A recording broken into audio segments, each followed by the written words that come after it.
రాగి పిండితోటి టేస్టీగా, హెల్తీగా ఇలా దోసలు వేసి పిల్లలకి ఇచ్చారంటే భలే ఇష్టంగా తింటారు.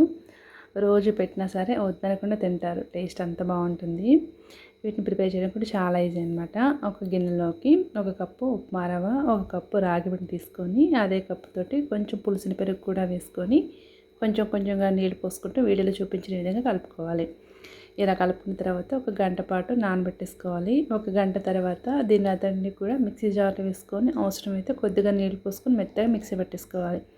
ఇప్పుడు ఇందులోనే కొంచెం వంట సోడా, రుచి సరిపడా సాల్ట్, కొంచెం జీలకర్ర, క్యారెట్ తురుము కూడా వేసుకొని బాగా మిక్స్ చేసుకోవాలి. మీకు కావాలనుకుంటే కరివేపాకు, ఉల్లిపాయ ముక్కలు కూడా వేసుకోవచ్చు. నెక్స్ట్ కొంచెం లోతుగా ఉన్న మూకుడులోకి 2 స్పూన్లు ఆయిల్ వేసుకొని పిండి వేసేసి పైన మూత పెట్టి లో ఫ్లేమ్లో దీన్ని కుక్ చేసుకున్నామంటే దోశలు అయితే బన్ దోశలాగా చాలా టేస్టీగా ఉంటాయి. రెండో వైపు కూడా టర్న్ చేసుకొని వేడివేడిగా సర్వ్ చేసుకుంటే సూపర్ టేస్టీగా ఉంటాయి. భలే టేస్టీగా ప్రిపేర్ చేసుకోవచ్చు.